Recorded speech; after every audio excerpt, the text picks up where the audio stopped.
Isn't. Well, let's kick the tires and light the fires, Big Daddy. Beefcake! Real talk, the metaphor messiah, man. I got this one. Let's go.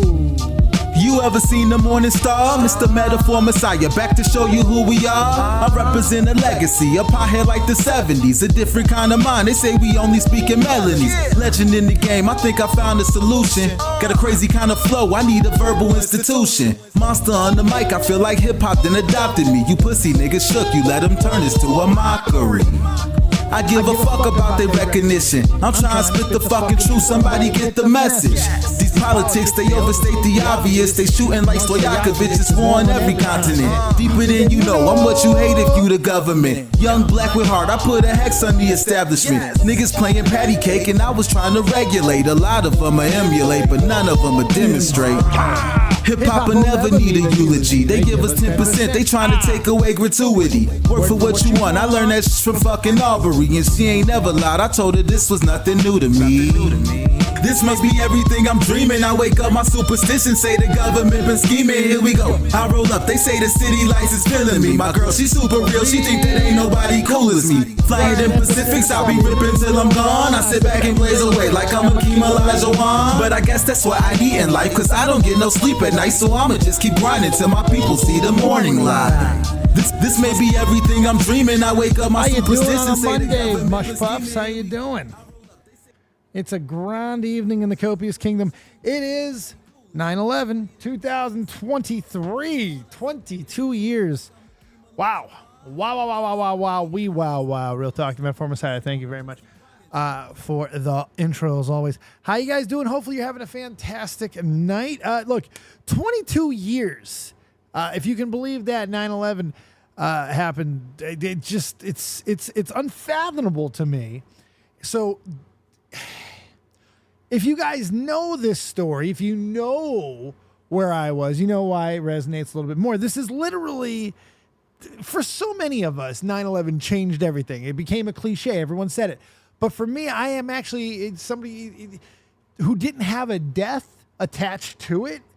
I was directly affected in a crazy way. And I'll explain that and tell you the whole story of how Baby Dave's life changed that day. And so many people's did. But I'm selfish. What can I fucking say? It's about me. We'll talk about that. And we actually have a whole hell of a lot to talk about tonight. There's a bunch of updates to a bunch of different stories. We got the wheel of impressions, which we're using in a different way tonight. Of course, you can cut a promo anytime you want. You donate to the channel, I'll cut any promos, any of the characters that I can do. But tonight, if you get into Discord and waiting to call or priority to call, if you're a Mush Puff or a sub, you can go ahead and ask advice in any of the characters that I do. You can ask me for advice to your problems. Look at that. What? So yeah, absolutely. What's going on there, Chad? How you doing? It's good to see you. Christina Vina, Mina Sage of Wings. Zyla gets based up in here. Merdapala. Plants told me out. Teddy with the $5, $4.99. You're such an asshole. Shay, Trippy Savage, Christina Vina. So many people. Let me go ahead. I just realized that I did not change over, and that's why we're not going to get that notification. Because I'm terrible at my job as always. What can I say? At least I'm consistently bad. It's the most important type of thing. Here, move out of the way so I can fucking see. Yes, we should all watch some Jeff Dunham. It'll help your life. Shut up. It's almost harassment at this point. Oh, Jesus. So yes, we do got a lot to get through tonight. We got a lot to talk about, a lot of updates, all that stuff. But as promised, we're going to start with my 9/11 experience because everyone's was unique. It touched and affected people and resonated in so many different ways. So I was a pretty good student. Okay, growing up in Las Vegas, it was a tale of two high schools. First high school, really bad. Really bad. The school was bad. I was in a really tough spot in my life. lost and confused, but good athlete, but didn't really have anywhere to play or go. I told you guys some of the stories that have led me from that, including almost being a Mormon. And because of it and so many things before they told me I was a piece of trash. The Mormons looked at me and said, what?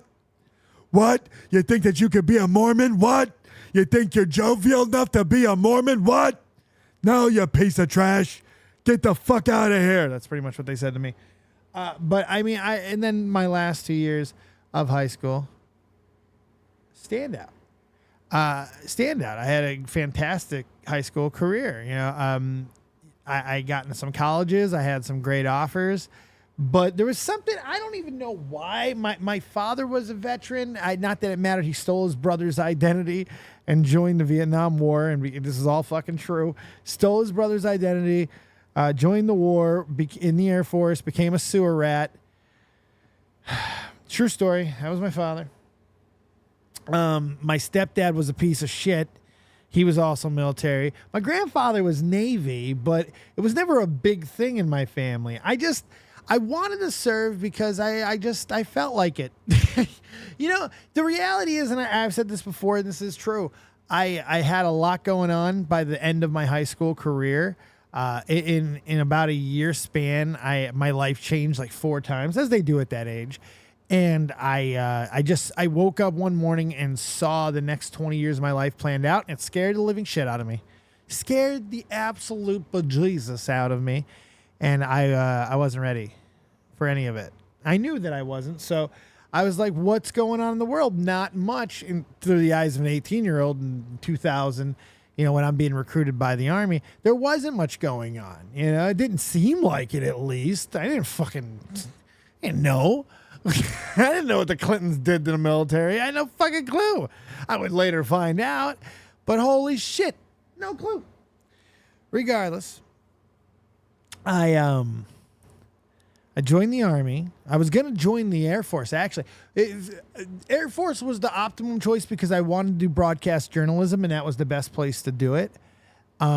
Navy was the second option because I wanted to go to sea. I would never join the Marines because I'm just too smart. The Army was always there, but that just made sense. So there was a recruiting center right across the street from my high school. Durango High School, right across the street, there was this plaza that had a Jack in the Box, a Taco Bell, a Blockbuster, a Stone Cold what? Cold Stone, you stupid jackass. And a recruiting center that had all 4. And I was going back to see, the Air Force was closed. I was going back to the Navy. And as I was trying to pass the Army door, because you had to go past the Army door, I heard, hey there, Trope. What's going on there, huh? And that was pretty much it. For a year, I joined the delayed entry program. I went to every XFL game. They paid for multiple dinners. I was recruited like a college athlete and stuff because, you know, they were competing. I let them know that I had offers. When I got my 2-year from UNLV, I fucking let them know. I leveraged that. I got like 4 more great goddamn dinners at Emerald Lagasse restaurants because of that letter.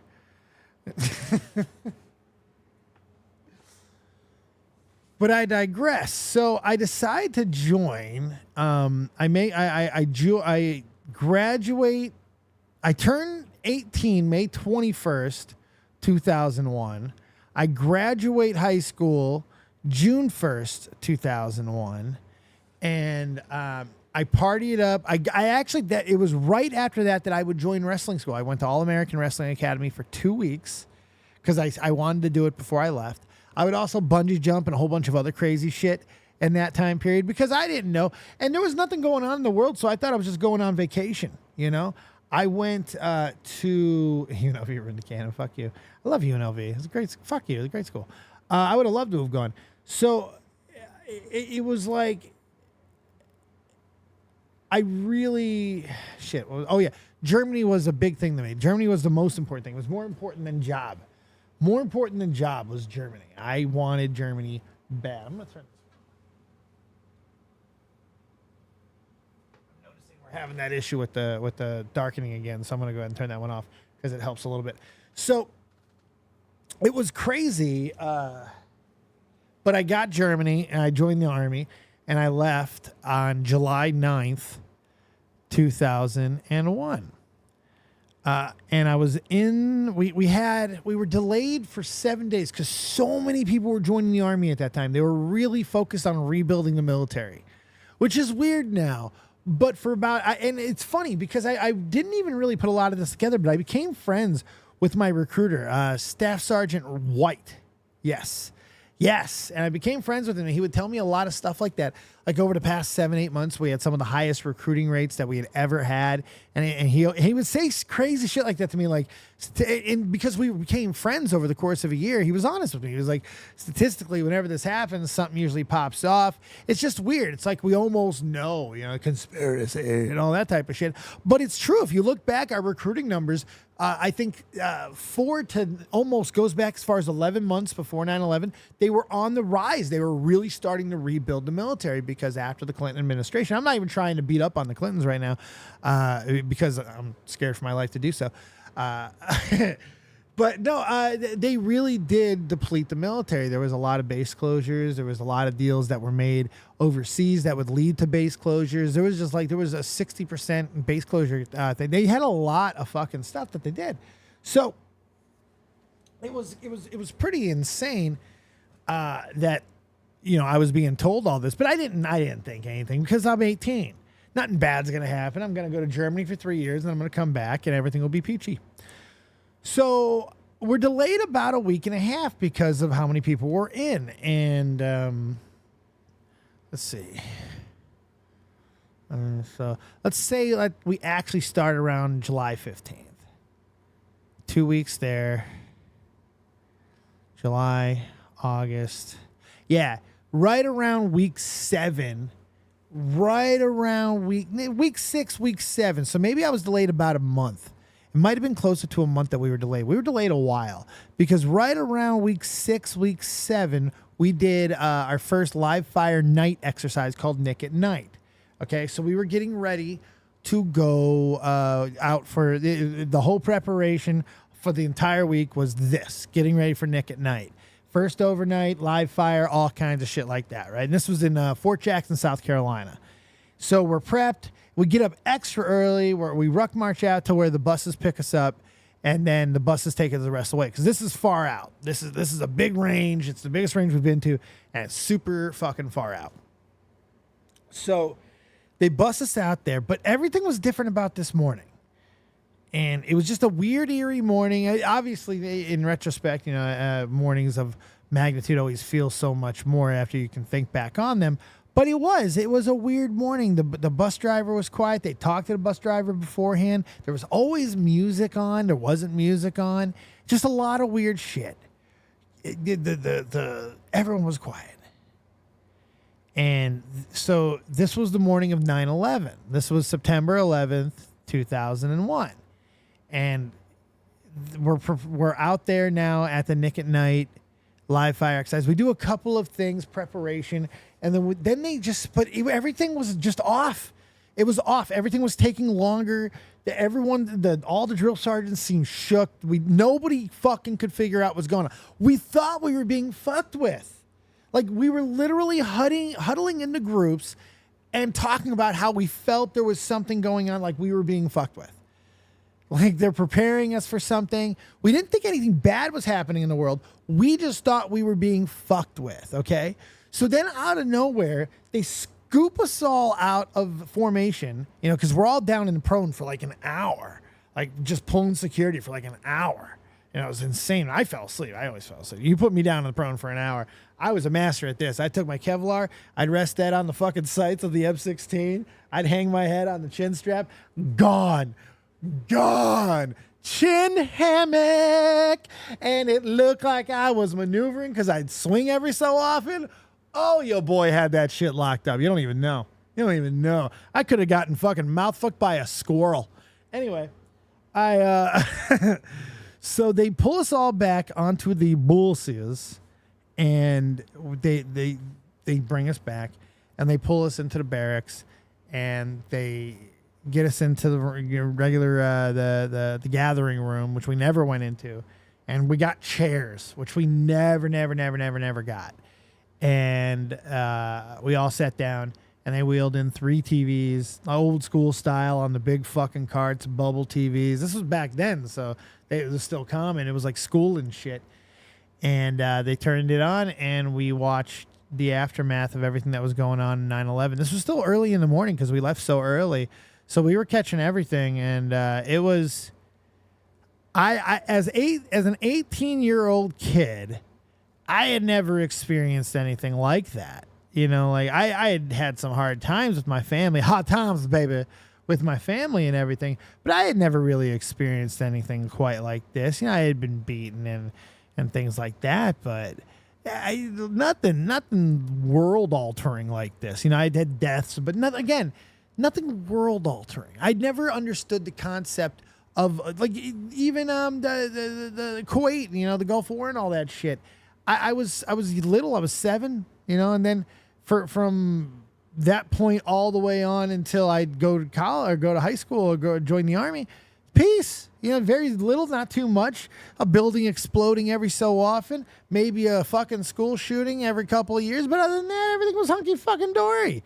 You know, in my eyes, I was a happy kid. No idea, right? So, you know, you don't know what to do, you know. It was a wake up moment for I think everybody in the class. You know, we even thought when we got pulled in that Dad was fucking with us. It took a while. When they let us start calling home, that's when we realized that everything was real. But it was such an experience to go through. Because, like I said, I didn't know what it meant for the world to change. This was as close as we're ever gonna know what it was like and I talked to people who grew up when they saw the headlines of Pearl Harbor. This is as close as it got. This is as close as it got.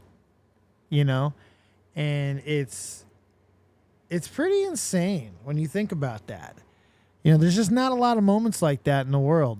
There's a handful, and 9/11 certainly did change, you know, everything. But for me, it changed the course of my life.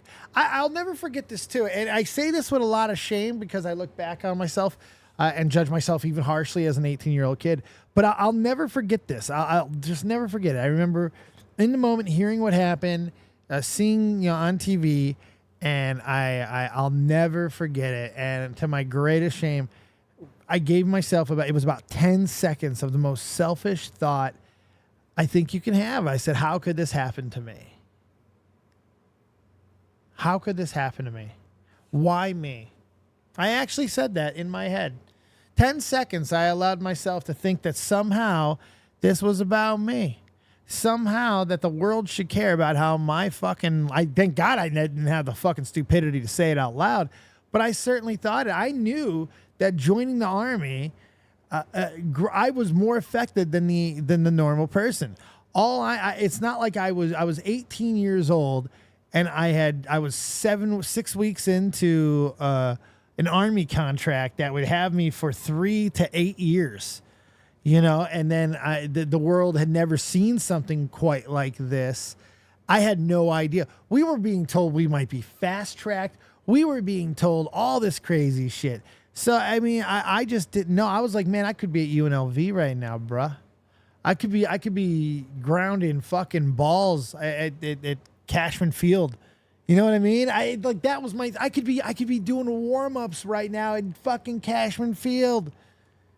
So it was a selfish moment, and I absolutely look back on it. But it molded me. It made me understand what that felt like.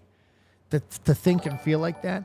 Thank you, Teddy. Appreciate you. It wasn't about you. It was all about me. It wasn't about you. It was all about me, you selfish man. Why'd you do it? America's been sheltered from conflict here for so long, so they don't know what people see overseas. That's why we fail so badly for our veterans. Oh, God, so many ways, Trippy Savage, so many ways. Teddy Shea, oh, God, if Dave didn't fall asleep, he could have saved people. That's right. Could have saved the world that day, you motherfucker. So... it was insane. We didn't know. Everything went on lockdown instantly. You know, we didn't know. We were still 4 weeks away from graduation. So we didn't think that it was, well, we didn't know. We didn't know if it was going to affect graduation. We didn't know. They were talking about having a closed base, so no parents would come on. We all wanted to see our parents. Like, imagine your regular class of basic training, even at Fort Jackson, relaxing Jackson. Even with that, think about it for a moment. 9 weeks, especially if you're young like I was, all you want to see is your parents. All you my girlfriend and I think we ended up breaking up by the end of basic training. So I didn't have a girlfriend coming to visit me. All I had was my parents. And there I was getting ready to go to AIT for, I still had like 9 months before I was going to be going anywhere serious like Germany or anything. But I was ending my time with my parents. I knew that. So it was even scarier with 9/11 happening because I didn't know if I'd see them again. I really was not sure. So they ended up having open, I think I've told this story recently too. They ended up having an open campus, right? Open campus, Jesus Christ. Open base. And my parents ended up coming to visit. And we get to the graduation and they're like, hey, you want to go eat? And we're told beforehand, do whatever you want. You guys could go crazy on post. We want you to go nuts. Rent rooms, if your parents buy drinks, whatever. Just show up tonight. Be at formation, check back out, and then show up tomorrow morning, 4 o'clock in the morning to catch your buses. No big fucking deal, right? Right? They were literally telling us, they made sure that there were like banquet halls ready with food on post. Stay on post. Stay on post. If you leave post, you will suffer horribly. We may prosecute. They said this. And my mom goes, let's go to Golden Corral.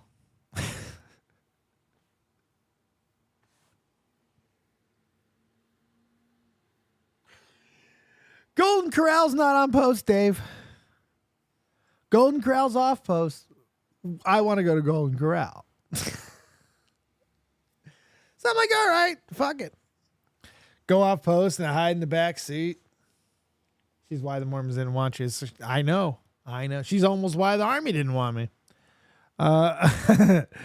Fucking, I hide in the back seat. Shit. Little did I know that Golden Corral was right off post. We pull off post, they take a left. I'm like, oh no.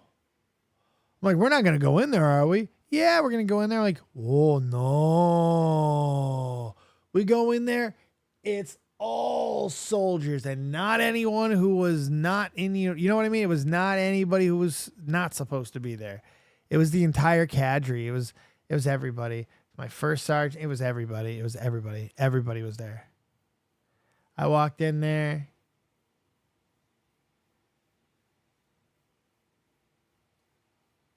I did not get to eat Golden Corral.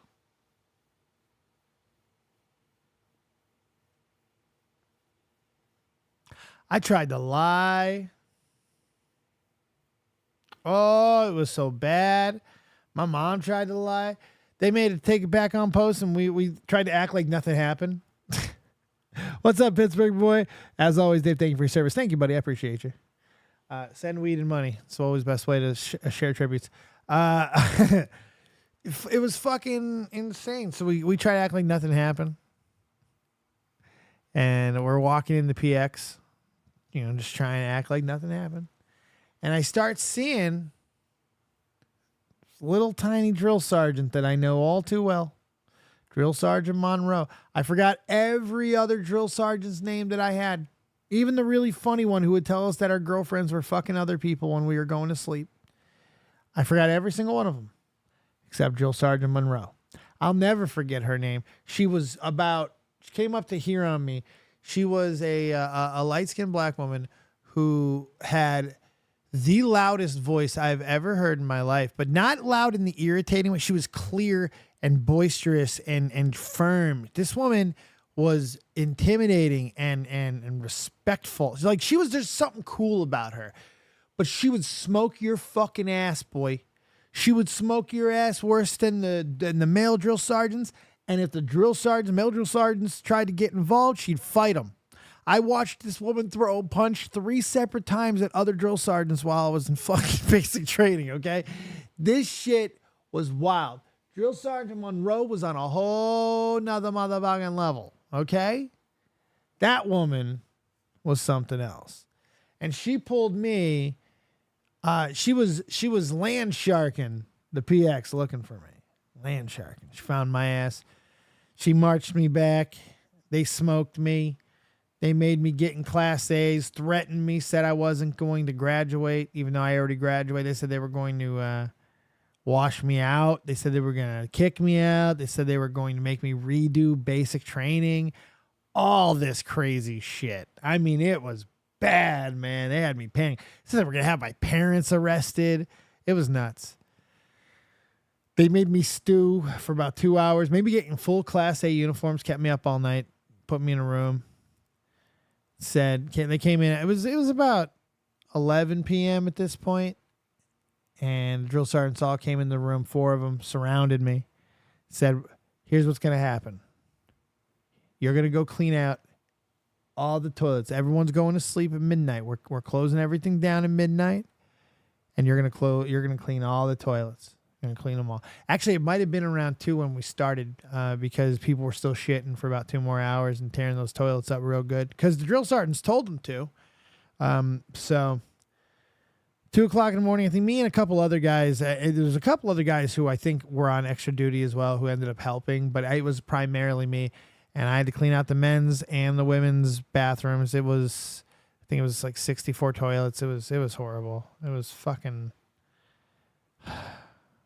I have no sense of smell. It's the only thing that saved me. I can't even remember. It was so many toilets. I think I lost count of how many toilets I cleaned that night. And I would have these bags. I had these plastic bags. This is when I learned this trick. You get your hands in the bags and you go inside the toilet and you go inside out and you grab all the shit. That's how you do it.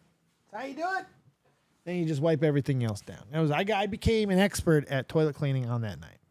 So I cleaned all that. They let me go to AIT, Fort Gordon, Georgia. They made me ride on the bus in the same Class A, so I smelled like shit. So I had no problem with it, and here's why. I'm like, if I have to suffer, at least everyone else is suffering with me. Because that was a miserable bus ride, and it wasn't for me. I had no sense of smell. It was for everybody else. They were mad at me, but they couldn't be too mad at me because I got really fucked up by the drill sergeants. And you can only blame me so much. You can only be so mad at me. My parents took me off post. You know what I mean? It's like you can only be so mad at my ass, but try telling them that. They were mad at me. Woo, boy, they were mad at me. It was bad. But so, yeah, it was that whole experience. It was nuts. And it didn't stop. I mean, like AIT was insane because of 9/11 and getting I remember getting my German post. I was so excited, man, because I had a tough AIT too. I didn't have a great AIT. You know, I had a rough one. I was struggling physically again. I had all kinds. I perforated my eardrum at one point. I was struggling. I had all kinds of fucking issues, and just graduating with my class was a fucking struggle, and I trying not to get in trouble and shit, doing stupid things I shouldn't do. But I was just excited to get my duty station. I'm like, I'm going to Germany, so excited. As long as I don't get the really bad post. And all I heard was get anywhere but bomb holder, anywhere but the Rock. They gave everybody else a duty station. There was like 23 of us who were going to Germany. I knew, look, I have reason to not worry when I'm saved for last because I'm a V. I'm usually last in the military. I'm almost always last because of my last name. So I don't worry. I don't feel like, oh no, they're going to fuck me up here or they're saving me for a reason. I'm V. This time they were saving me for last no matter what. I could have been Appledorn. It does not matter. I was first. I was last. And the reason was I was the winner of the bomb holder sweepstakes. The one guy. Rapid deployment unit. I got there. I think I got there in like late 02, but then by May 03, we were in Iraq. So, I mean, 9/11 just greatly affected every aspect of my life in a multitude of ways. So, something I'll never forget, obviously. And, I mean, there's good and there's bad that my life changed because of it and everything. I ended up getting hurt and all that. Sometimes the breaks are just the breaks, but it made me think of things in different ways and deal with stuff in a completely different fashion that I had not had to do at 18 years old. So it was a rough spot. It was a tight spot indeed. But, hey, we went through it. We got through it, and everything was gooch. So there's my 9/11 story. Where were you guys? Where did you go through? How old were you? Let me know in the chat how old you were. 9/11 took place. Make sure you hit the like button. Let people know that you're hanging out with the Copious Lord on a Monday. We're starting our week copiously. Oh, yeah, you know what I'm saying? Yeah, we're going all the way to the tippy top of the mountain. Yeah, you know when you're riding with the madness that everything has to go to the top. Yeah, because that's where the cream rises all the way to the top. Yeah. You weren't born Top Tomato, man? Holy shit, I was too and I have no knowledge of this. Holy God. Third grade, watch people die on live television while the teachers cried. It's fine. Y'all some young bucks, man. I was one, so probably chilling as those scandalous Muslims were having fun. Jesus Christ. I was in French class, didn't fully understand, but I watched the news. French class. Oh, I get it. French class. Excuse me, BJ. Hey, what's up, Ginger Heat, baby? Look, that's my man, Ginger Heat. Dude, we got a collabo. We got to do some stuff. You and I got to talk some movie stuff or something, man. We gotta get going. We got to get down. We got to get funky up in this piece. I love me some Ginger Heat. I love me some BJ at the movies. Those guys are like my favorite blisters. My favorite herpes. They're the best. They show up every so often. Always makes me happy. Let's review something. Have me on as a guest, copious host. You know, I'll come on there. I see all the new movies now. I go places. I experience things. I'm a man of the people. You know what I'm saying? Yeah, I'm a man of the people. I am the people. I am the man, the myth, and the legend. Yeah. All right. You guys want to get into some stories? Plants was in third grade and we watched all day. I was at home and had to go to band practice. Christina being in 7th grade and we just watched the footage all day. I was born the year after 9/11. Good Lord. 23, tattooing and working at a lumber mill. Shit, Paul Bunyan. Goddamn. I was on a plane flying from New Zealand to Italy. No shit, Swanky York. Oh my goodness. Dude, did you go right in the fetal position? Like, I must find my God now.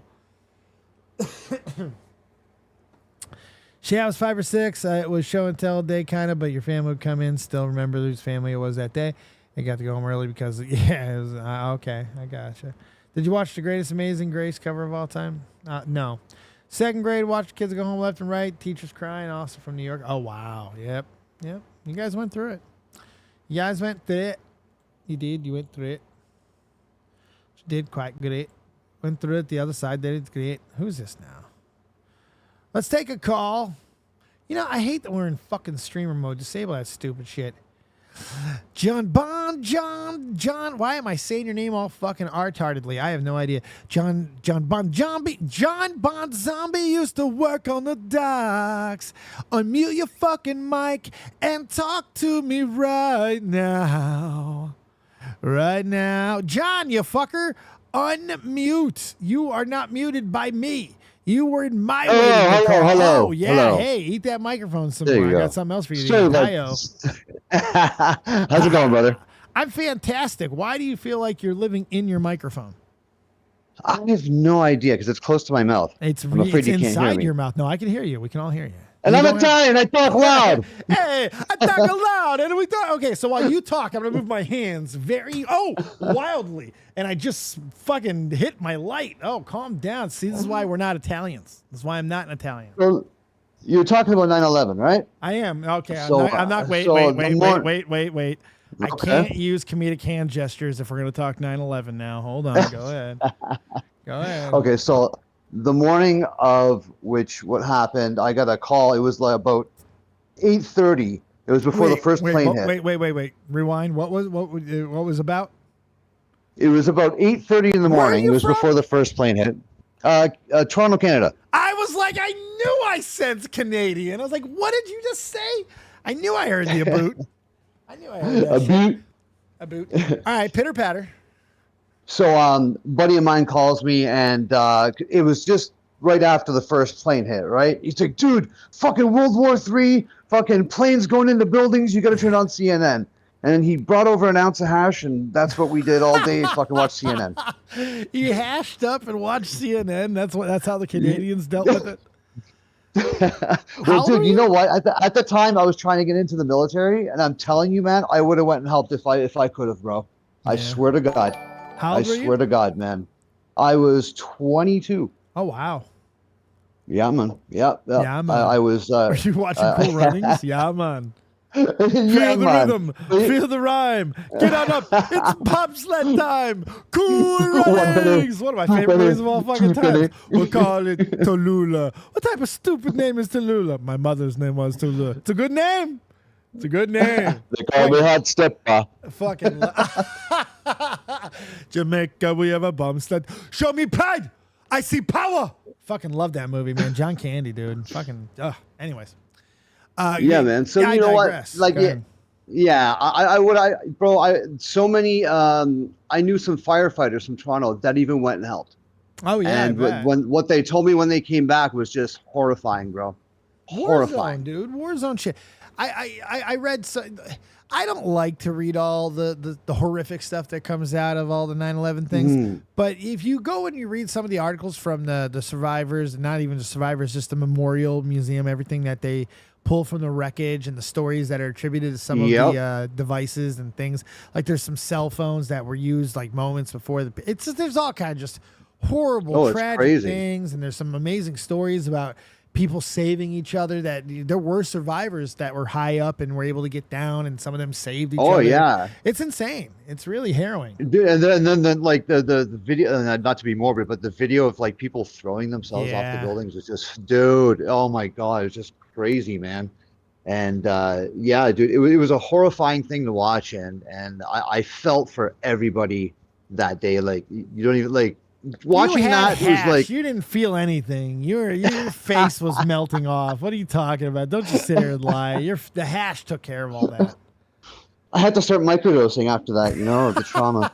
Yeah, it was full. It was the grief, Dave. It was the grief. I swear. It was the grief. Yeah. On a side note, John Gotti Jr. got charged for stealing some fucking steel from that fucking wreckage. Did you know that?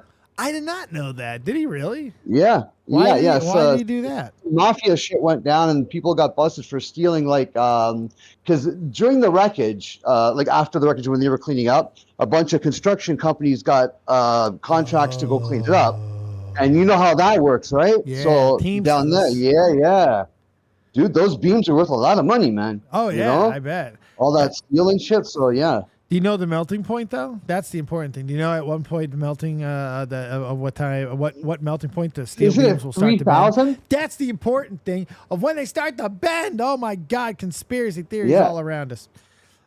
You have anything something else like for 3,000? Yeah, it's like 1890 or something like that, but it starts to bend well before that. You know, people forget that. But anyway, this isn't supposed to be a physics lesson. What else you got for me, John?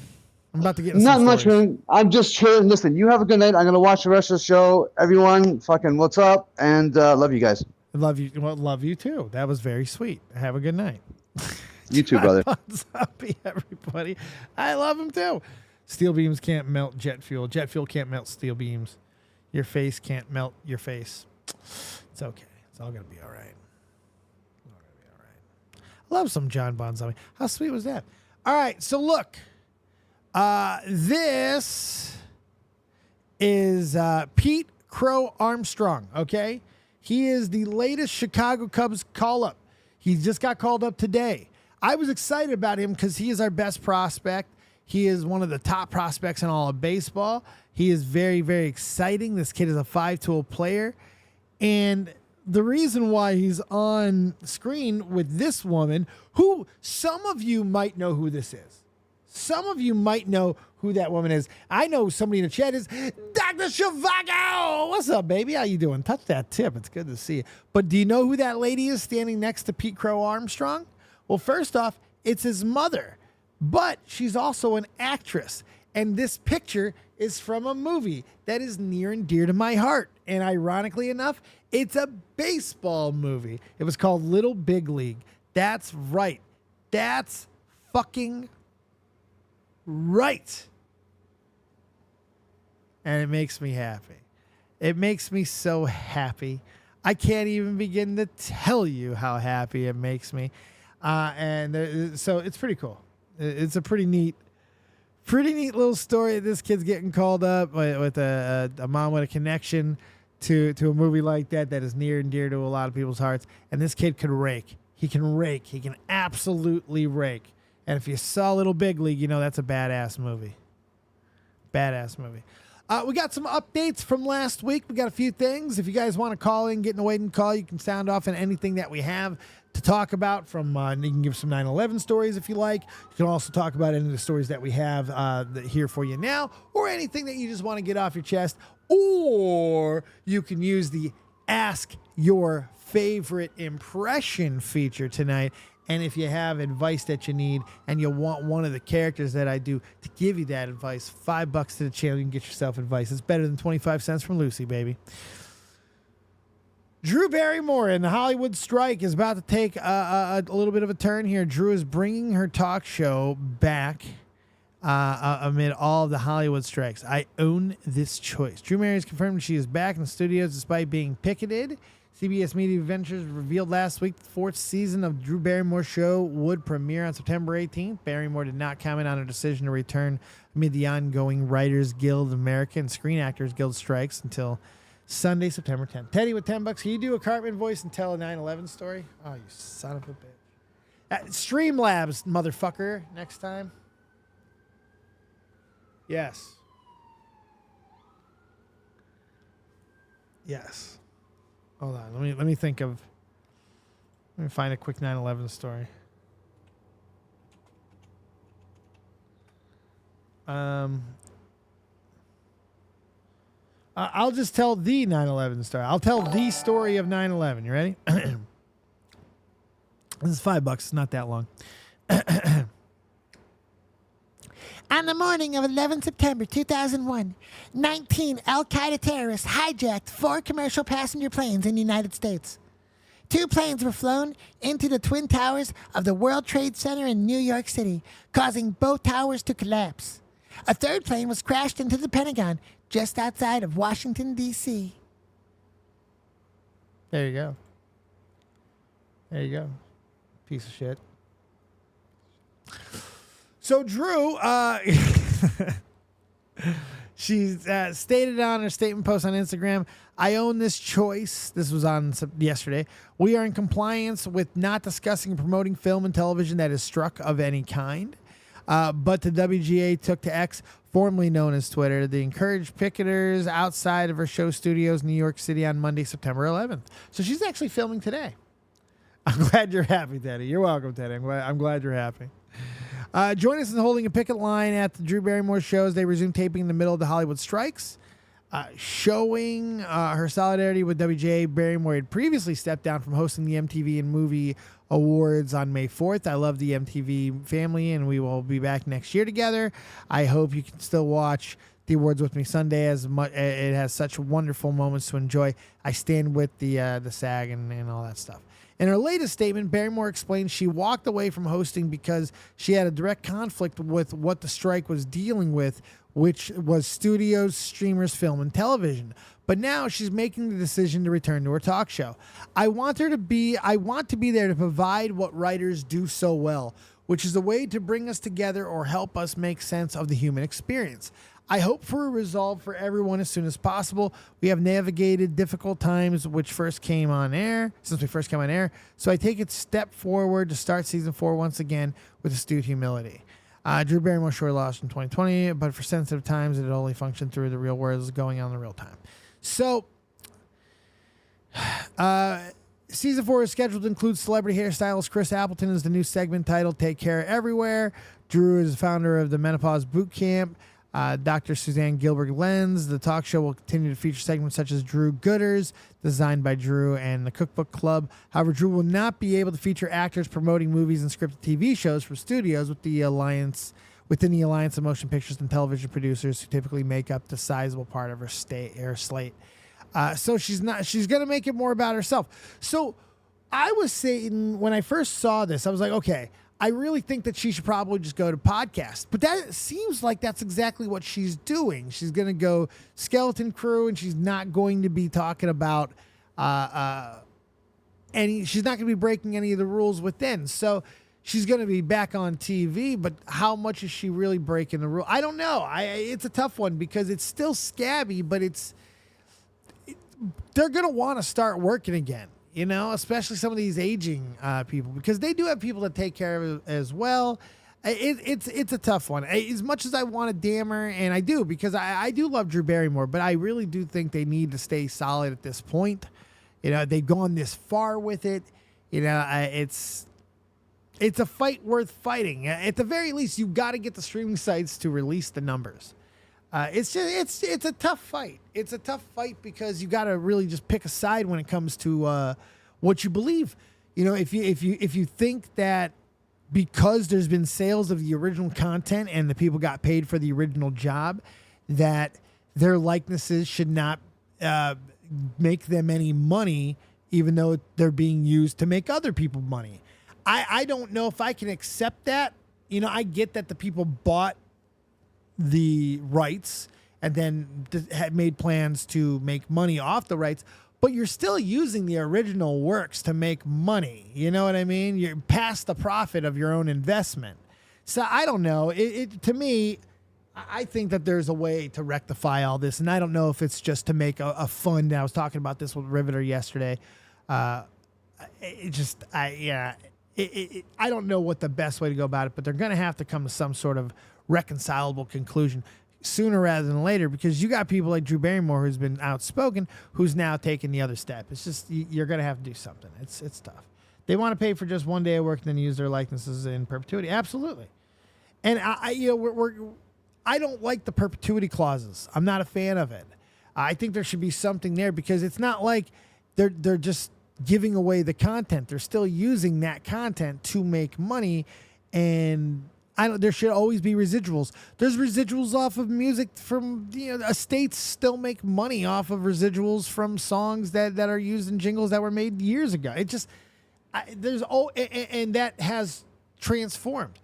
That has transformed over from radio to TV and movies. So there are ways to show that there's been accommodations to that. So I just don't buy that they can't pay them nothing. Nothing. No resid check. No resid check. No resid check. I can't fucking get down with no residual check. Not with the type of money that those streaming sites have made. Now, I also understand that a lot of those sites are no longer making the type of Skrilla they were making during COVID, but that's a boo-hoo fucking story right there, because we know they made all the money during COVID. And we know the money they made during COVID.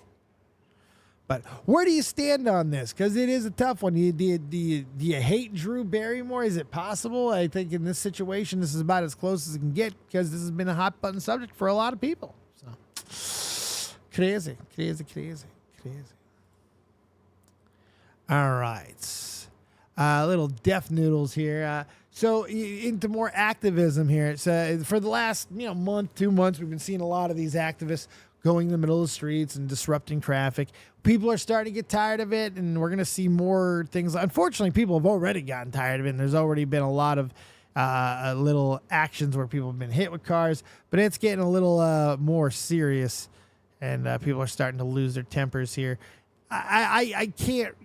You can't block flows of traffic. I get that you want to be outraged. I get that you want to make points. I get it. But you got to be smart in how you do it. You can't put yourself at risk. You can't put other people at risk. It's just stupid. Teddy, I don't think actors should be paid at all. I think they should be forced to act in movies for free. And if they refuse, they should be forced to spend a day in a North Korean prison camp.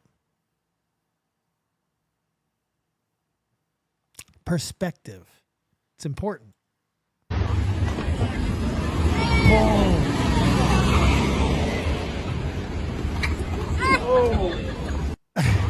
They're padding up now. They're taking those like champs. Padding up and taking them like champs. Look at that. So it looks like this could be the end for Matt Riddle and the WWE.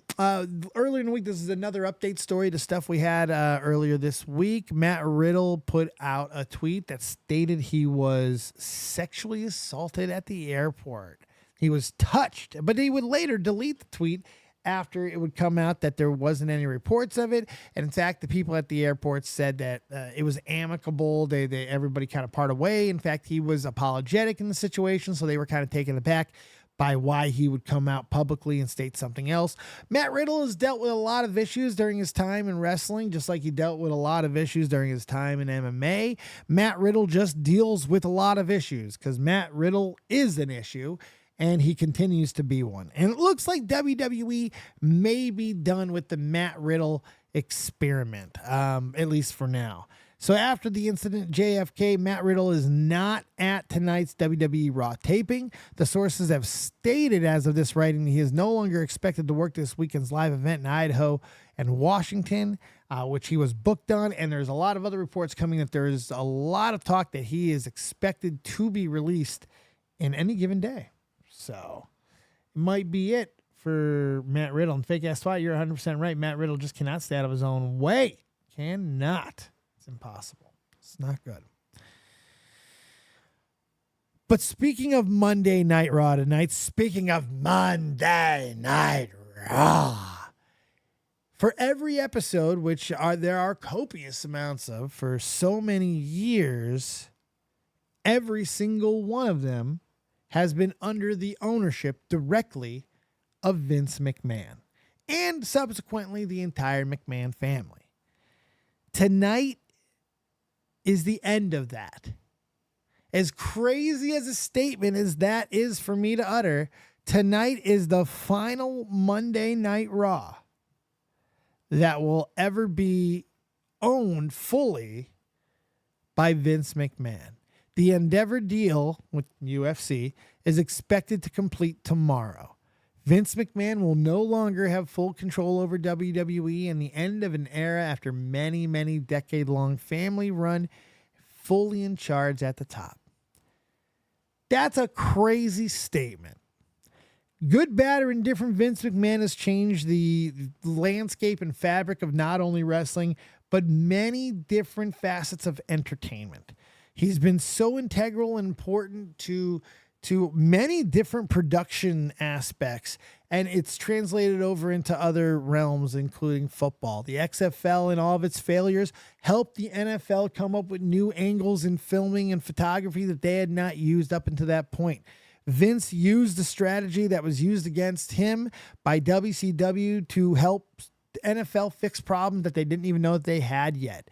The No Fun League was something that Vince was so adamant on trying to promote because WCW was doing the exact same thing to them years prior, and it almost took Vince out of business. And he tried that same method, that same strategy, but unfortunately the game was just not good enough to compete with the NFL. But there were some things that would come from it, and now all these years later, we will see the XFL resurrected a second, now a triumphantly almost third time, and it is pretty crazy to take all that in.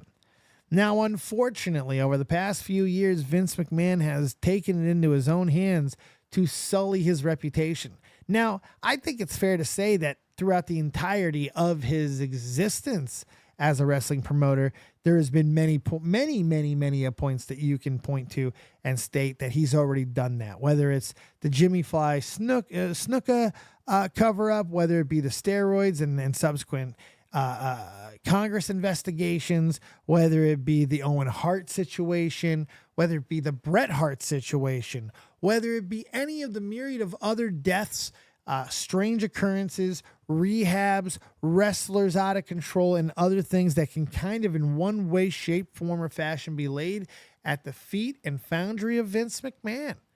Vince McMahon made sure and kept all the wrestlers in a subservient state as independent contractors while making them have obligations of full-time employees with the schedules and obligations that are only fulfilled by military people. And it's a lot. It's a lot. Vince, after he dies, is going to have more shit on him released. I mean, it's almost going to be exciting. So Ben Villeneuve, Vince McMahon, and we'll see where Endeavor takes WWE from this point on. UFC and WWE. It's crazy. Let's see what happens. We don't need any more you. Dylan Danis. Okay, so this came out earlier. Wait, I think I have one more wrestling story. Oh yeah, you know what? This goes back to the 9/11. We'll jump. We'll end with that if we get any more 9/11 stories there. Dylan Danis strikes back against Logan Paul after taking his first loss of the entire campaign as they lead up to the fight, which it looks like the fight is still going to happen. It doesn't seem like the fight's been canceled yet. And he took a little bit of an L to Logan. Face to face, he was stuttery and jittery and didn't look great. But he didn't stop. He didn't quit. He made a deal that he will get rematched in MMA if he just shows up, which is a big W for him. So all that things in understanding, he's decided to just push forward. And this might be the best work yet that's come out in the trolling of Logan Paul that will forever go down as legendary. Let's take a moment to just take this in, shall we? Enjoy. Hey, what's that up there? Yeah. Bet you never been this close to a celebrity before, huh? You want to take a selfie or...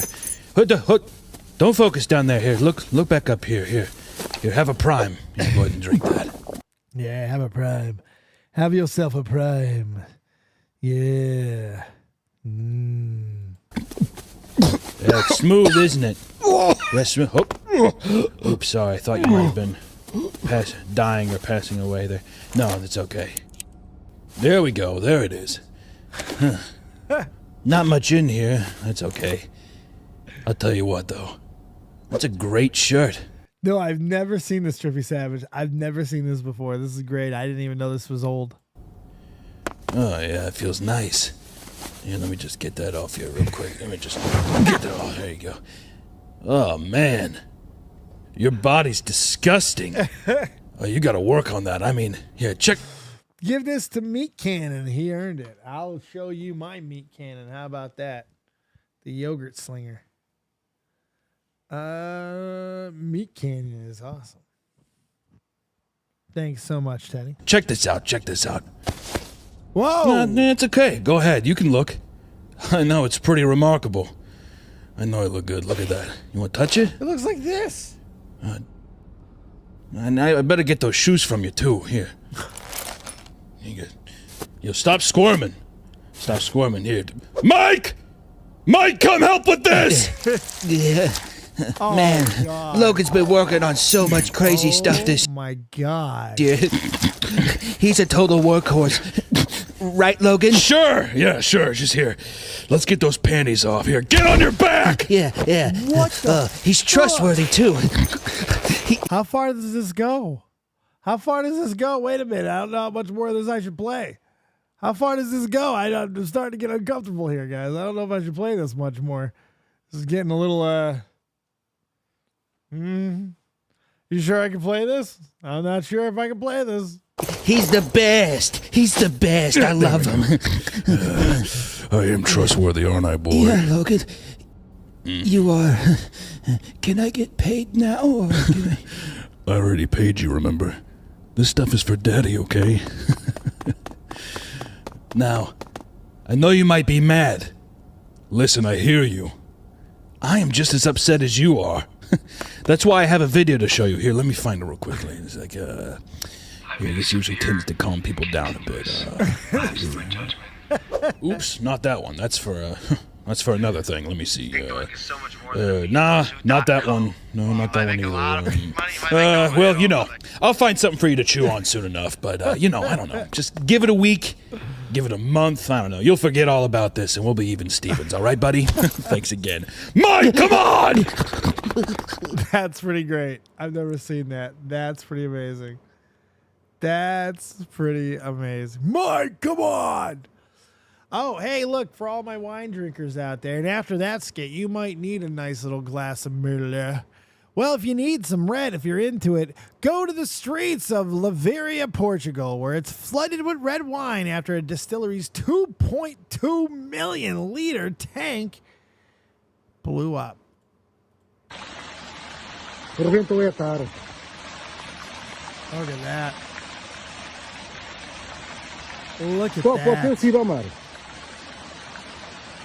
Foi a tratamento.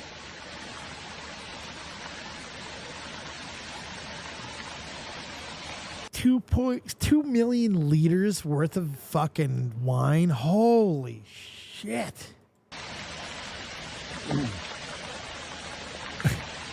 What do you say? My bad. E o perigo aqui está. Wow. Epa, isto realmente. Aquilo que dia... It'll probably taste like dirt afterwards. Yeah, they're out there with sieves. We could save it. We could save it. Teddy, the very generous Teddy tonight. The Russians are going too far now. They're blowing up wine. Yep. That's right. They mistook it for the Ukrainians. Thank you, Teddy. Esperava, veio a acontecer. O resultado seria Elvira.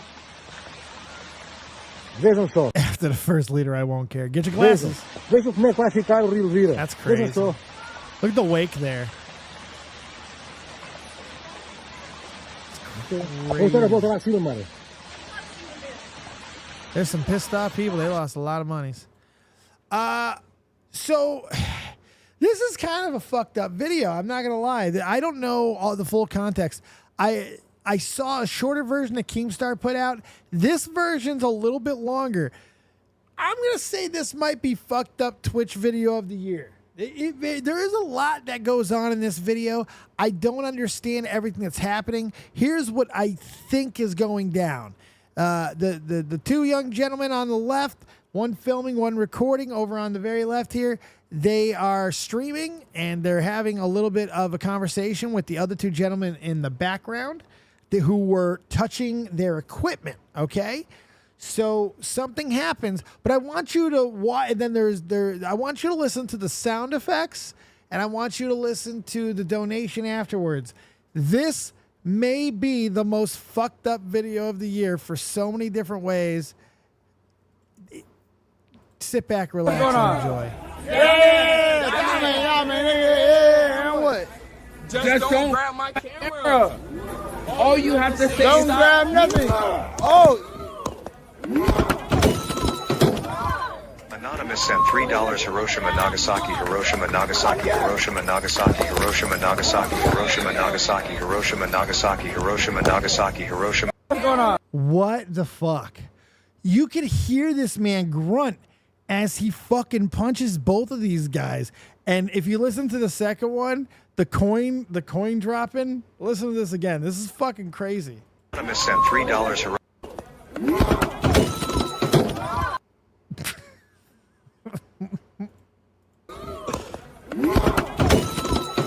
Do you hear that? Listen to this. Listen to the fury of which he punches these guys. This is fucking crazy. I hope they find this guy and arrest the shit out of him. Like, this violence is insane. This is scary as a Twitch streamer who does IRL stuff. This is why I don't like to talk to anybody when I'm out there. And people are getting more and more angry and volatile, and it's just, this is crazy. Just don't grab my camera. All you have to say don't grab nothing. Oh. Anonymous sent $3 Hiroshima, Nagasaki, Hiroshima, Nagasaki, Hiroshima, Nagasaki, Hiroshima, Nagasaki, Hiroshima. What the fuck is the grunt, man? I mean, this is insane. Is that Johnny Somali? I don't know. That's the guy who told not to do it before he had it coming. I'm not sure. It's insane. So I guess this is actually Markiplier. I want to make sure that this is actually Markiplier because it looks like Markiplier. Def Noodles is saying this is Markiplier. I don't think this is a joke, but Markiplier got into a scuffle. And all I'm going to say is maybe don't fuck with Markiplier. Okay? Maybe don't fuck with Markiplier. Hang out for a second, Trippy Savage. I'm coming.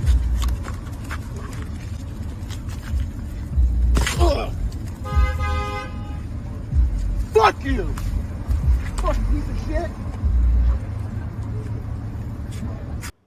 Is that really him?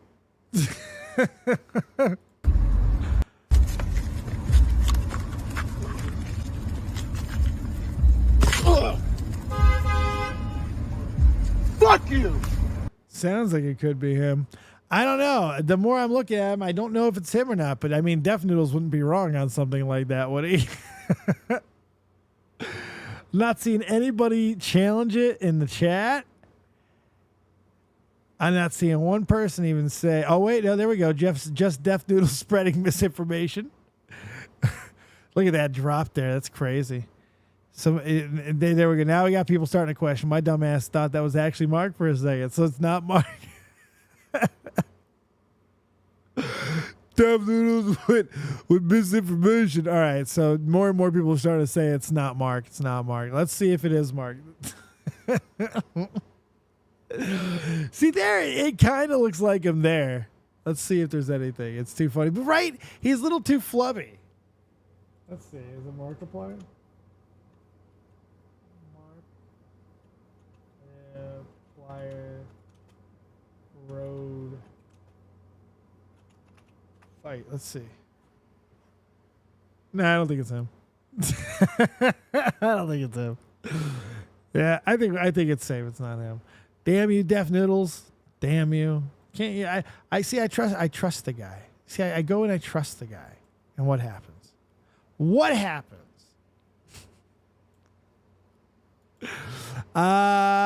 Okay. All right.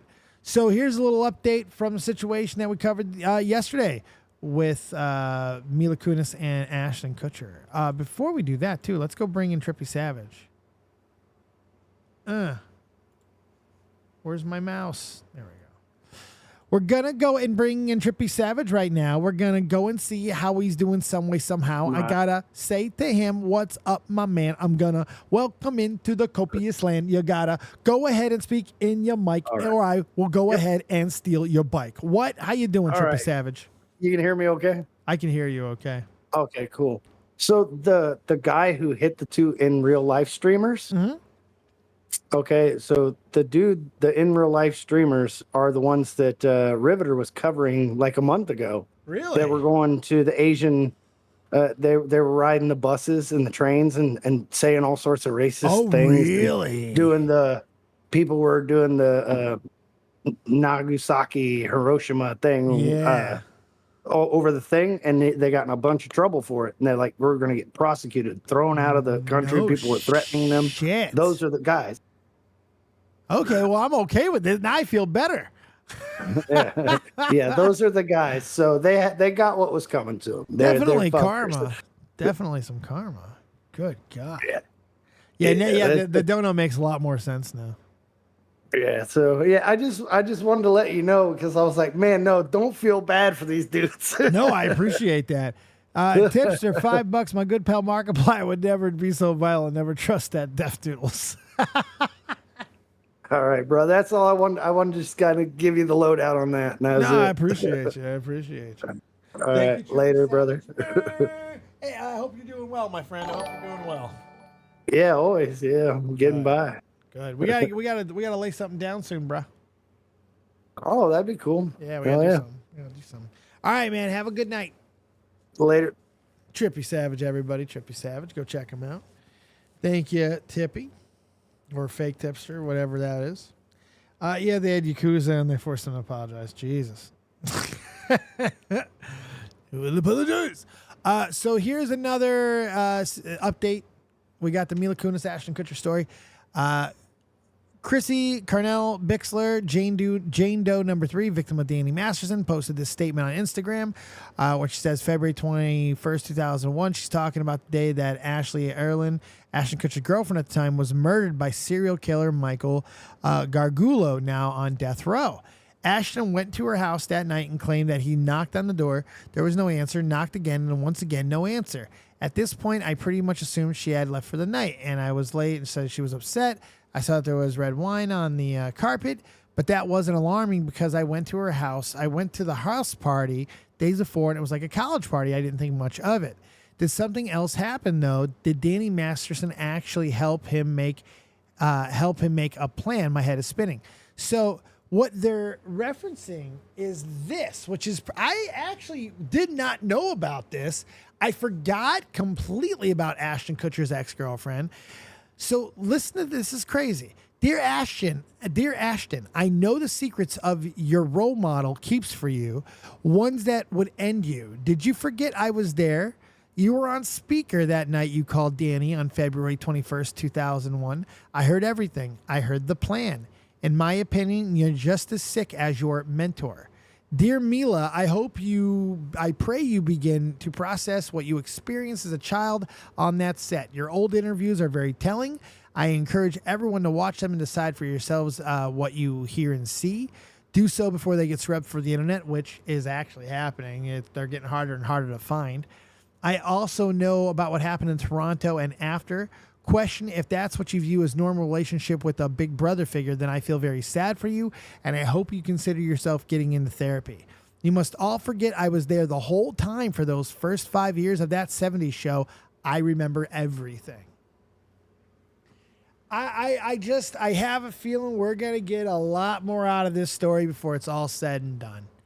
The more that I look back on that 70s show and just the Topher Grace thing never made sense to me. Yeah, he could have just burned out, but I don't know, man. It's like, it's weird. We were talking about it last night, Riveter and I, and you want to give the benefit of the doubt in situations because you want to think, you never want a situation to be hindered for somebody to speak out for somebody. And we used the example last night of like a son or a daughter who commits a crime, gets convicted of the crime, but in the sentencing, the judge asks for character letters.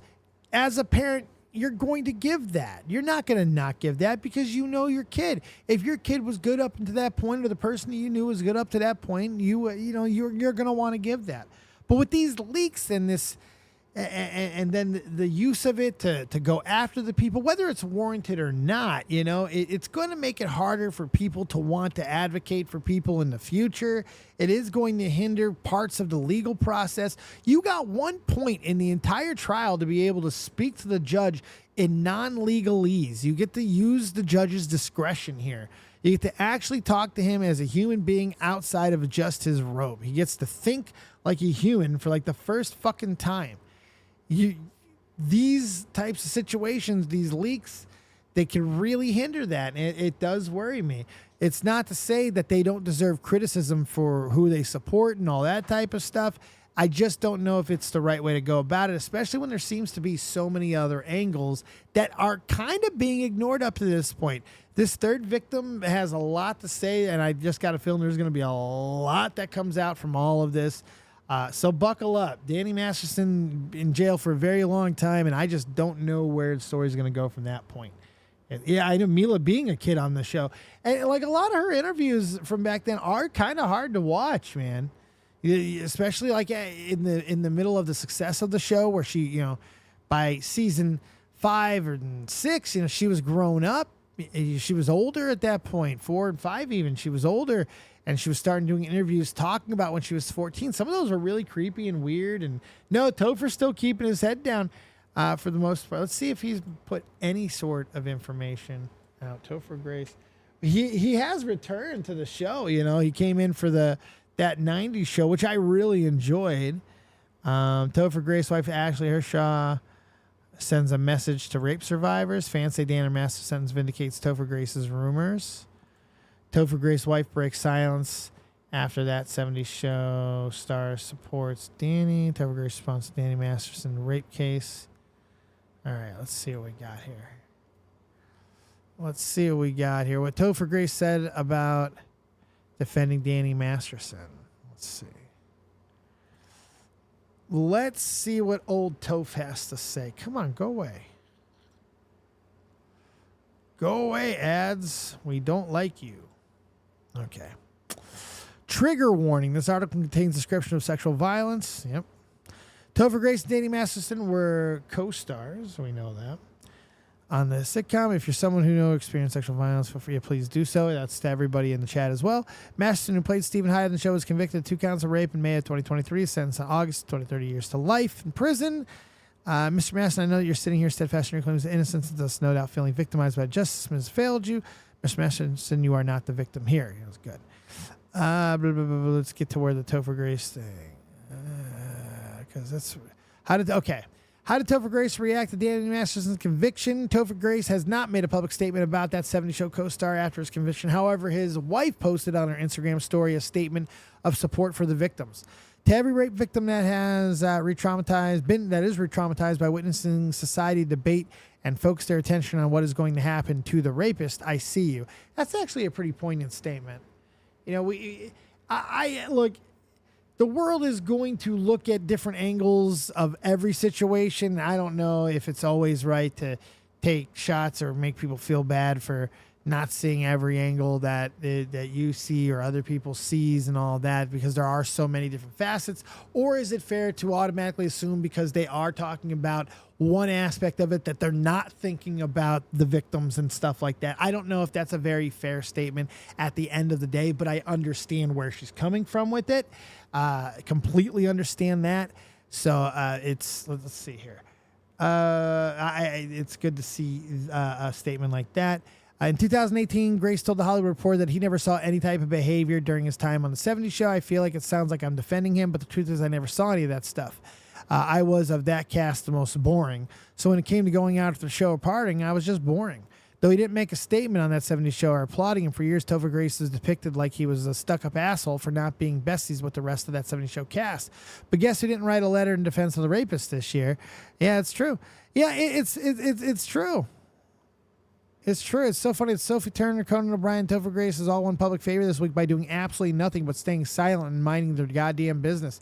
That's really true. When you think about it, it's like sometimes being silent it's not just a non-choice. It is the choice because it speaks volumes. So Topher did not show it, like, regardless of any other of the aspects.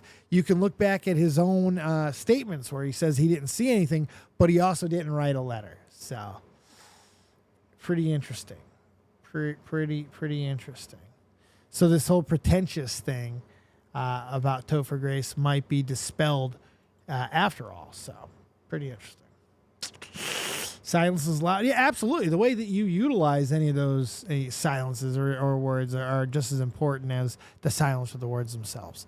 So, again, that's going to be a crazy story going forward. Before we get to the TMZ portion and calls, if you guys want to call in, wow, Strictly Patrick, you waited a long time. Dude, you waited a long time, Strictly Patrick.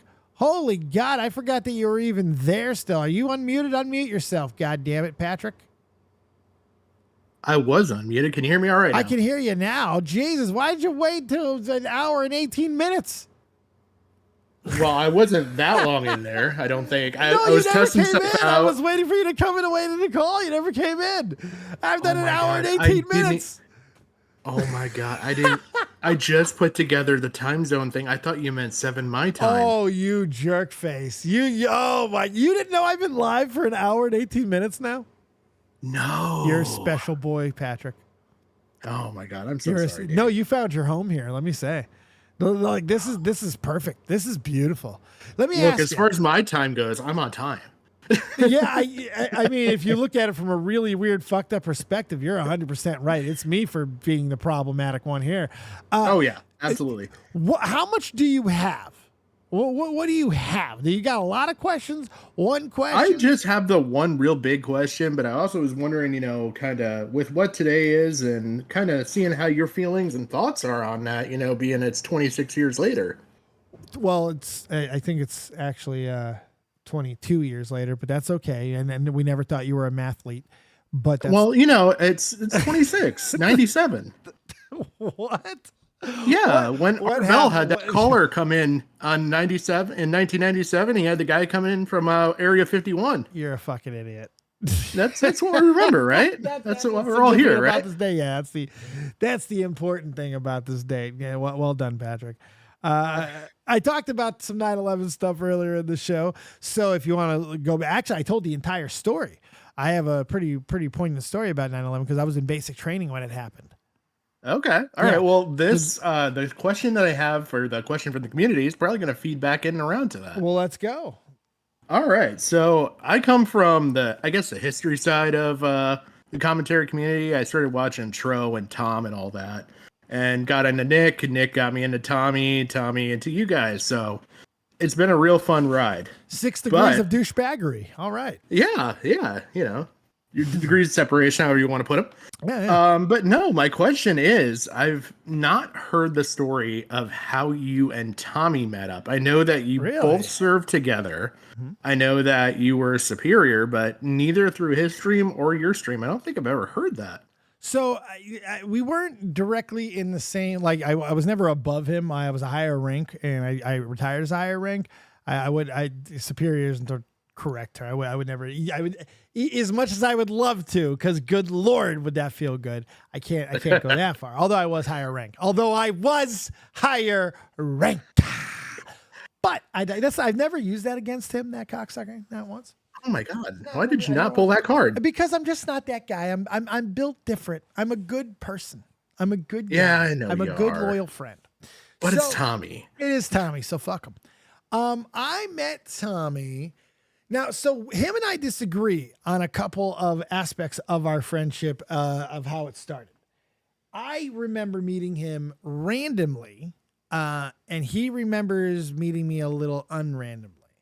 Now, I got out to the unit, right? I got traded from, God, come on, Dave. Holy shit, Echo Company. Oh my God. From Dexheim, Germany to Wiesbaden, Germany, to a unit that Tommy was already in or was coming to. And I got hurt immediately. Like going to training, I got into a car accident. I was in the back seat of a car. I got into a car accident, and I got into a minor car accident, right? Okay. I was in the hospital for like a day.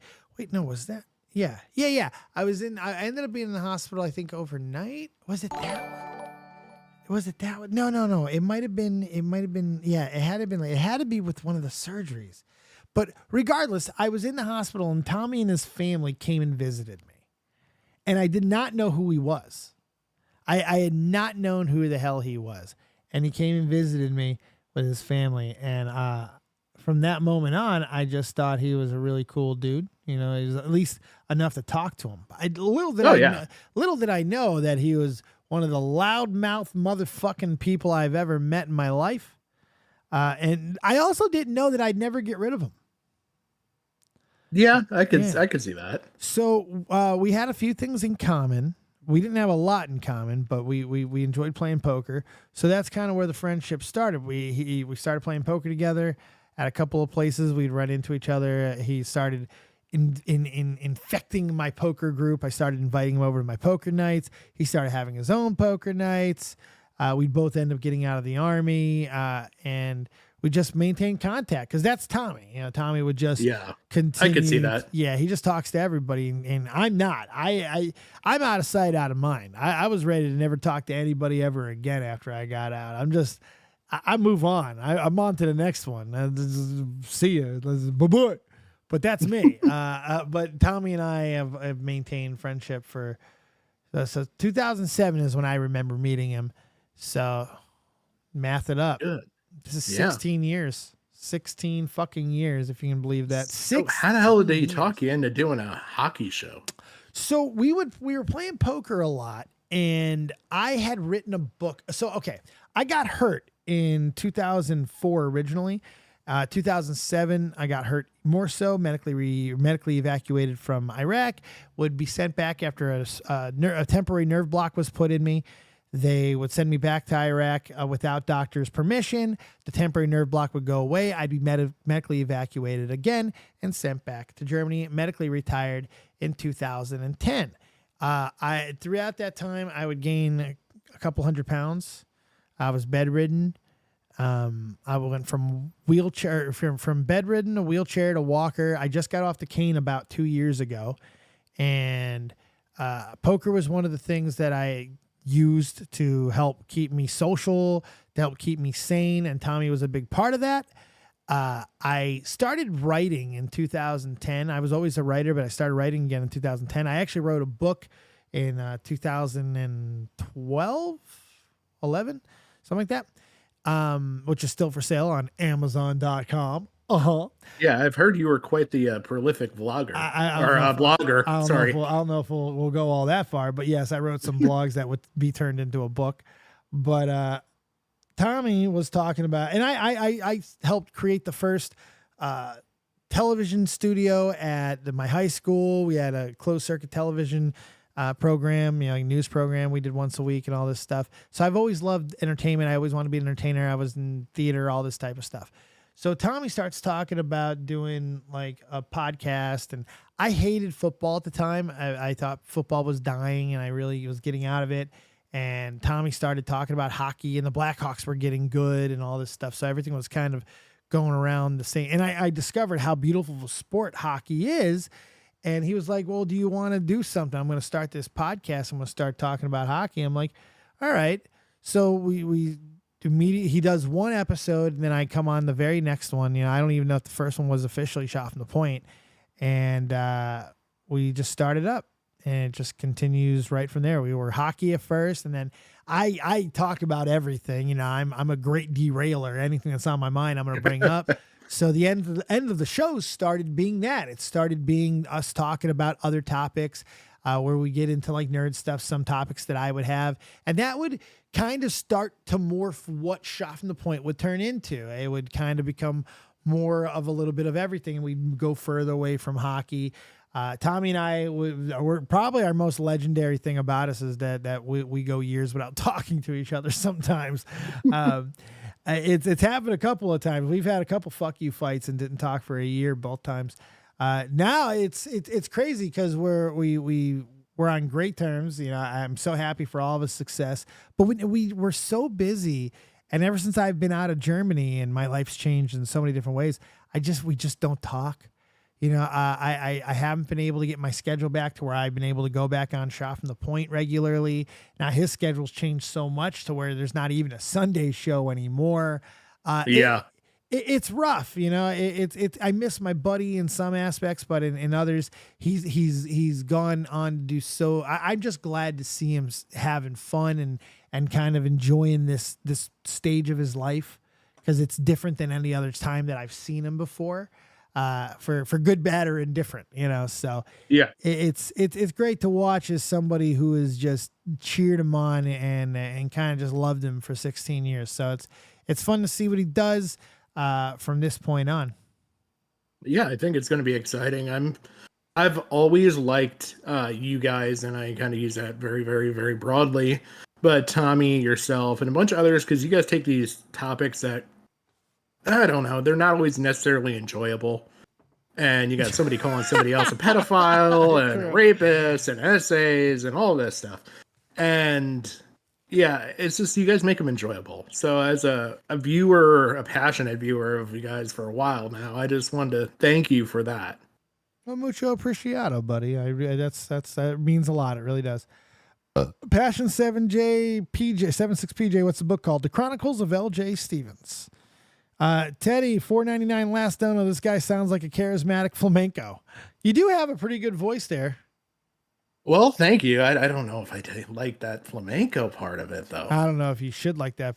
You kind of sound like an old friend of mine, to be honest. Oh, really? Yeah, you sound like someone from my past. You also kind of sound like Gun Cannon. Okay.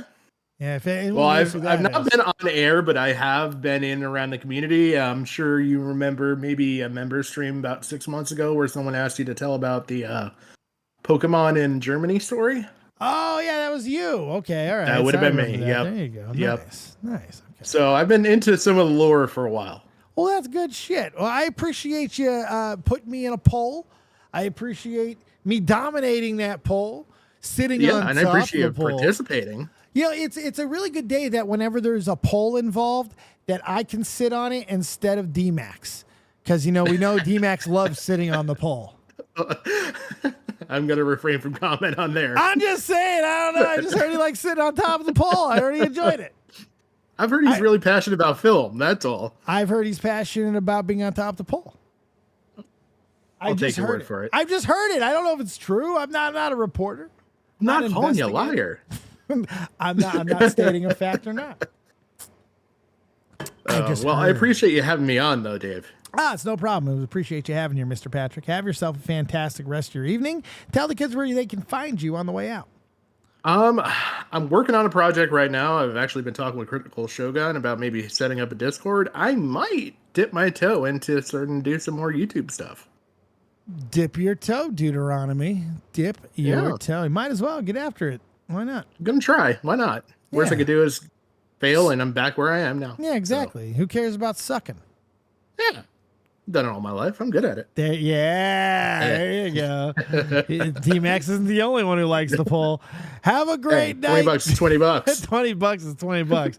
And the reality is, you didn't even need the $20. Have a good night, Patrick. No. Appreciate you. Thank you. Patrick, everybody, Strictly Patrick. He's a good dude, man. I appreciate him coming on. He wanted to ask some questions, and he did that tonight. It was really cool to be able to do that. So, good dude. If you want to help him out, go ahead and see what the next one's going to be. And come back on next show, Patrick, and you can have as many questions as you like. You got a good voice and a little charisma. You got a future, kid. You got a future. All right, real quick, we're going to get out of here. I'm going to look and see if there's anything really interesting in the TMZ feed. I'm going to start using this a lot more often because there is some interesting stuff that comes out of it. There's just so many stories. I can't believe how much on TMZ there is. Burton also shared that the filming and kind of going back to why I like making movies. Oh, yeah, the Beetlejuice, too. The Beetlejuice. Why we need Beetlejuice, too? I don't know. Fuck it. Who cares? So we're going to get into more of the TMZ stuff very, very soon because there's a lot of fun things to mine out of there. There really is. I appreciate everybody for hanging out once again. I hope you've had a fantastic night. Grab your pieces because we got one more rip to do before we get out of here. And I don't know if we're going to be on tomorrow. I don't think so. I don't know what tomorrow's looking like yet. I think we got a show tonight. We had a show last night. I don't know what we're doing tomorrow yet. We're going to figure that out. But what we do need to figure out is we need you to tweet, to like, to support, to do all that good stuff. And grab your pieces because we got one more rip to do on the way out. So thank you very much. I appreciate everybody for hanging out. Real Talk, the Metaphor Messiah. Now I'll go over that shit. No, I'm tired. Fuck off, fake. Don't mess up the flow of my outro. Jesus, you want more from me? Is that all you just take? Just slice me open here. Just take it. Take it. With the shirt off my back. Here. Take it. Oh, shit. Take it too, okay? Have it all. It's yours. That's what you want. That's what you have. Have a good night. Real Talk, take us home to the morning light. It's cold in here. This is bad. Let's go. It didn't play. For real, she think that ain't nobody cool as me. Fly it in Pacifics, I'll be ripping till I'm gone. I sit back and blaze away like I'm Hakeem Olajuwon. But I guess that's what I need in life, cause I don't get no sleep at night. So I'ma just keep grinding till my people see the morning light. Feel like I'm Alexander's prodigy. Fuck your death threats, them niggas always talking honorary. The Pentagon the same, they trying to mold us in the pottery. But even if I die, my lyrics still a living history. You mean they treat us like we pawns and we listen cause we scared they ain't gon' beef with Genghis Khan? I'm higher than a dinosaur, she Oreo like Baltimore. I taught them what I know, that make me feel like I was Gryffindor. Get your game right, she hot, I call her sunlight. With lips like she's Brad's life, I ask her cost a crash site. But that's the way it is, I guess I play protagonist. This shit will never change, I'ma go out with her. This may be everything I'm dreaming. I wake up, my superstition say the government for scheming. Here we go. This must be everything I'm dreaming. I wake up, my superstition say the government been scheming. Here we go. I roll up, they say the city lights is feeling me. My girl, she super real. She think that ain't nobody cool as me. Flying in Pacifics, I'll be ripping till I'm gone. I sit back and blaze away like I'm Akeem Olajuwon. Yeah, da da da. Yeah, da da da. Hip hop, I'm real talk. Hip hop, I'm real talk. Da da da. Good luck, Yeah. Welcome to the new world. You dig? You know we dig each and every single day. Holy crap, can we stop knocking this light over? Why is this light position so much different today to where I am beating the crap out of it? I don't understand that. I haven't hit this light once the entire time it's been up. Why am I kicking the shit out of it tonight? What's happening? I don't know. Good Lord. Hey, yo, thank you to everybody who supported. It was a heavy Teddy stream. Teddy opened up the wallito. Look at him go. Mucho apreciado, Tedster. You're a good man. Well, no, you're not. But yeah, I appreciate you renting kindness for a little while. You rent a good place in my heart for a short period of time. And that's pretty great, isn't it? That's almost worth something. Did your arms get longer? It's possible. I do seem to have a prolific wingspan. All right, let's go. Last rip of the night.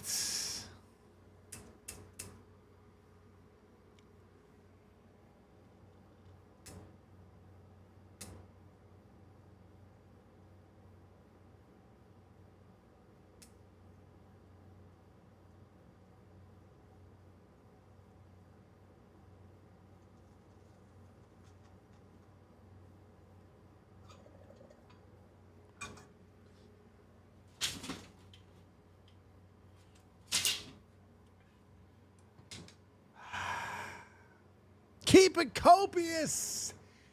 Have yourselves a good night.